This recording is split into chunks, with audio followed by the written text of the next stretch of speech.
నమస్తే, welcome to reflection news. Content నచ్చితే like, share, subscribe చేయండి.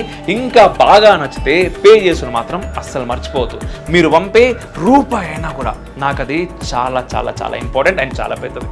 తెలంగాణ కొత్త సెక్రటేరియట్ కేసీఆర్ పాలన కాలంలో అత్యంత ప్రతిష్టాత్మకంగా తీసుకొని టేకప్ చేసిన ప్రాజెక్ట్ ఇది. తెలంగాణ సెక్రటేరియట్ భవనం అనేది బీఆర్ఎస్ ప్రభుత్వం ఉన్నప్పుడే పూర్తి చేయబడింది. అయితే ఇప్పుడు ఆ తెలంగాణ సెక్రటేరియట్ ముందు రాజీవ్ గాంధీ, మన భారతదేశ మాజీ ప్రధానమంత్రి అయినటువంటి రాజీవ్ గాంధీ విగ్రహం పెట్టాలని రేవంత్ రెడ్డి సర్కార్ నిర్ణయం తీసుకోవడం జరిగింది. అక్కడ విగ్రహాన్ని పెట్టడం కూడా ఇప్పటికే జరిగిపోయింది. అయితే సోనియా గాంధీ చేతుల మీదుగా ఆవిష్కరిస్తారన్నప్పటికీ అది వీలు పడలేదు. ప్రత్యేకంగా రాజీవ్ గాంధీకి తెలంగాణకి అనుబంధం అని చెప్పడానికైతే ఏం లేదు. ఎందుకంటే ఇందిరాగాంధీ అయినా తెలంగాణ నుంచి పోటీ చేయడం జరిగింది.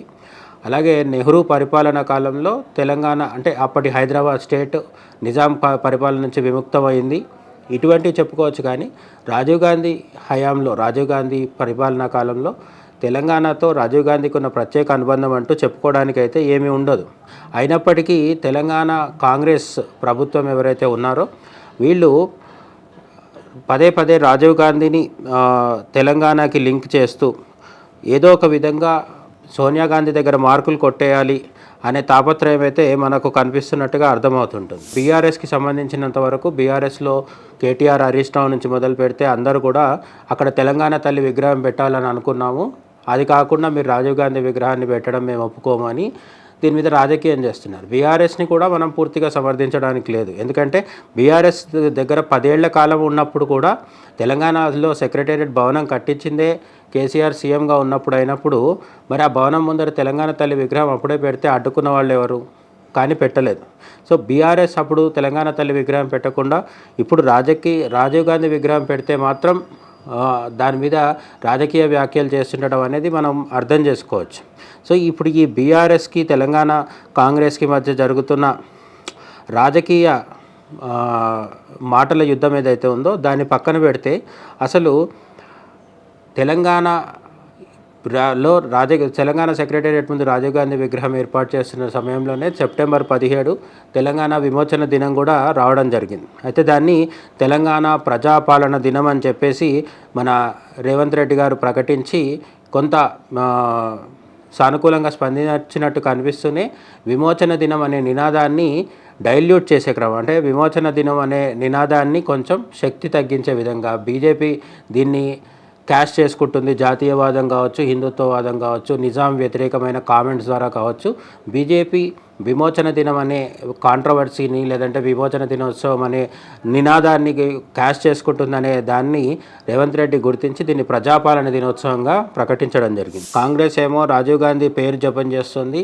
భారతీయ రాష్ట్ర సమితి అని పేరు పెట్టుకొని టీఆర్ఎస్ నుంచి బీఆర్ఎస్గా మారిన మన కేసీఆర్ సైన్యం అంతానేమో తెలంగాణ తల్లి విగ్రహాల దగ్గర పాలాభిషేకాలు చేస్తూ ధర్నాలు చేస్తామని చెప్తోంది. తెలంగాణ వాదము ఓకే, బాగానే ఉంది.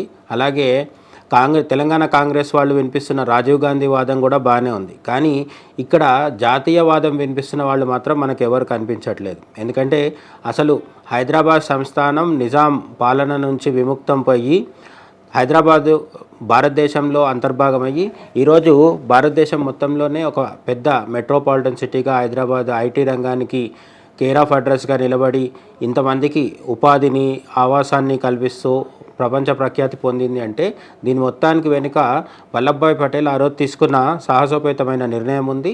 ఆయన సైన్యాన్ని పంపించి ఆపరేషన్ పోలో నిర్వహించి ఉండకపోతే హైదరాబాద్ కూడా మరో పాకిస్తాన్ లాగా, బంగ్లాదేశ్ లాగా ఒక రావణ కాష్టంగా మారి ఉండేది. కానీ అటువంటి వల్లభాయ్ పటేల్కి ఈ రోజున తెలంగాణలో తీసుకుంటే ఎటువంటి గుర్తింపు కనిపించట్లేదు.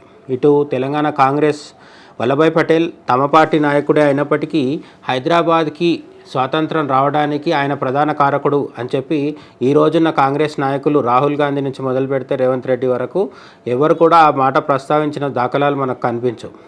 అలాగే బీఆర్ఎస్ వాళ్ళు కూడా వల్లభాయ్ పటేల్ పేరు పెద్దగా ప్రస్తావించకుండా తెలంగాణ తల్లి విగ్రహాలు పెడుతూ తెలంగాణ తల్లి పేరు మీద రాజకీయం చేస్తూ ప్రాంతీయవాదం బలంగా వినిపిస్తున్నారు తప్ప జాతీయవాదానికి పెద్దగా వీళ్ళు సుముఖంగా సానుకూలంగా ఉన్నట్టు కనిపించదు. ఇక మీదటైనా సరే వల్లభాయ్ పటేల్కి తెలంగాణ ప్రజలు తగినంత గుర్తింపిస్తూ, అలాగే తెలంగాణలో ఎవరి సర్కారు ఉన్నప్పటికీ కాంగ్రెస్ది, బీఆర్ఎస్ది లేదా బీజేపీ రాబోయే కాలంలో బీజేపీ ప్రభుత్వం ఉంటే కూడా ఎవరైనా సరే వల్లభాయ్ పటేల్కి తెలంగాణలో తగినంత గుర్తింపునిచ్చి ఆయనని మనం స్మరించుకునే విధంగా భారీ విగ్రహాన్ని ఏర్పాటు చేయడం కావచ్చు, లేదంటే స్టేడియంకో, ఎయిర్పోర్ట్కో, లేదంటే మరింకా దేనికైనా ప్రతిష్టాత్మకమైన ఒక సంస్థకి కానీ దేనికైనా ఒక దానికి వల్లభాయ్ పటేల్ పేరు పెట్టడం కానీ ఇటువంటివి చేయాల్సిన అవసరం అయితే ఉంది. ముఖ్యంగా హైదరాబాద్ పేరు ముందు వల్లభాయ్ పటేల్ పేరుని జోడించి వల్లభాయ్ పటేల్ హైదరాబాద్ అని ఎందుకు పిలవకూడదు అని మనం ఆలోచించడంలో అయితే తప్పు లేదు.